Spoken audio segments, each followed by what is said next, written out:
નમસ્કાર, આપ જોઈ રહ્યા છો નેશન પ્લસ ન્યૂઝ. હું છું આપની સાથે હિરલ પંડ્યા. યુવાનોને ડ્રગ્સના દૂષણથી દૂર રાખવા માટે સરકાર દ્વારા અનેક પ્રયત્નો કરવામાં આવી રહ્યા છે, જેના ભાગરૂપે વડોદરા શહેરને નશામુક્ત બનાવવાના સંકલ્પ સાથે વડોદરા પોલીસ દ્વારા ચલાવવામાં આવી રહેલા વિશેષ અભિયાન અંતર્ગત સમાજ સ્થિત પાર્થ સ્કૂલ ખાતે એક મહત્વપૂર્ણ ડ્રગ્સ અવેરનેસ કાર્યક્રમ યોજાયો હતો.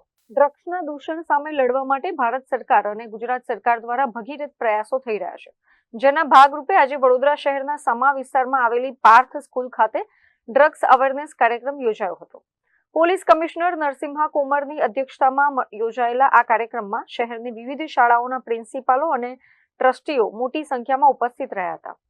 કાર્યક્રમમાં પોતાના સંબોધન દરમિયાન કમિશનરે તમામ શૈક્ષણિક સંસ્થાઓને પોતાના કેમ્પસમાં નશાકારક પ્રવૃત્તિઓ બિલકુલ ન ચાલે તે માટે કડક પોલિસી બનાવવા અને અમલ કરાવવા અપીલ કરી હતી.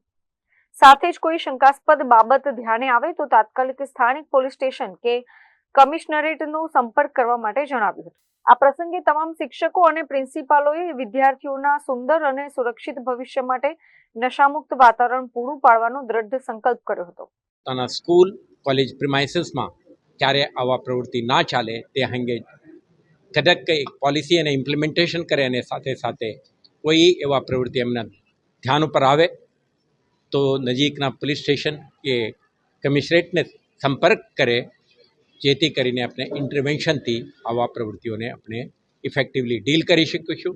આજે સંકલ્પ કરી છે કે દરેક શિક્ષક સંકલ્પિત થઈને વિદ્યાર્થીના કારકિર્દી સુંદર બને, સફળ રહે તે દિશામાં પ્રયત્નશીલ રહેવા માટેની હું માનું છું કે વડોદરા શહેર પોલીસ અને તમામ સ્ટેક હોલ્ડરો આ દિશામાં સક્રિય બનીને કામ કરતા રહેશે.